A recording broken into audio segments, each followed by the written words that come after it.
Speculation in agricultural commodities seems to be back in a big way. So let's get more on this with Thomas Saulnier from Gaia Capital Advisors. He joins us now from Geneva. So Thomas, thanks very much for joining us.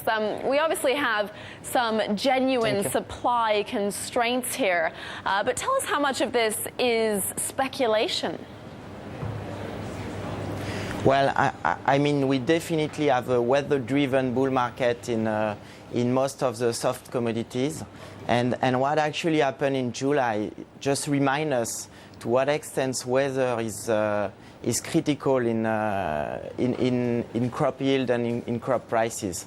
So of course we have a bit of speculation, but right now there is fears that we'll face a tightening in supply, especially from region in Russia and EU.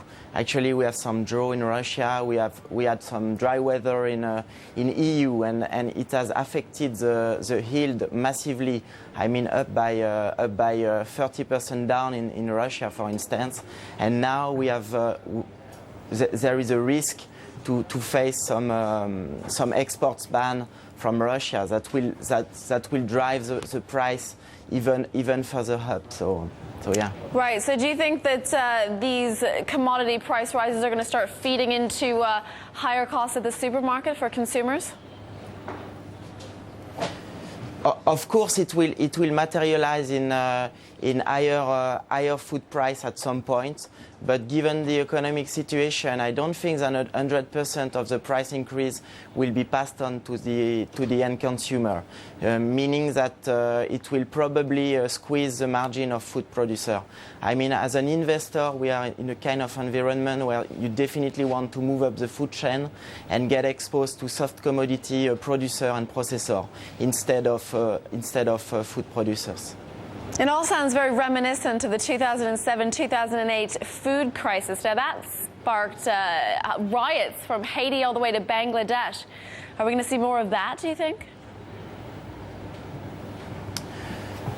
I don't think so, but what we have to bear in mind is that there is fresh memory of what happened in 07 and 08. And I think it's adding some buying pressure into most of the soft commodities crops. And I mean, if we continue to have unfavorable weather combined with a weak US dollar, we could see further price appreciation, that's for sure. And what about the global economic picture? Do you think as we see the global economy perhaps slow a bit, that will dampen demand? Yeah, I mean, regarding soft commodities, on the long run, we have massive driving trends such as global population growth, changing diets in emerging markets, and limited arable lands. So that will drive the soft commodity price up in the long term. But I think that short term, right now, what we are experiencing, it's mainly driven by weather. So of course, given the global population growth and changing diets in emerging markets, the demand for soft commodities will increase dramatically, and we will see further price appreciation. But right now, it's mainly weather driven. Okay, thanks very much.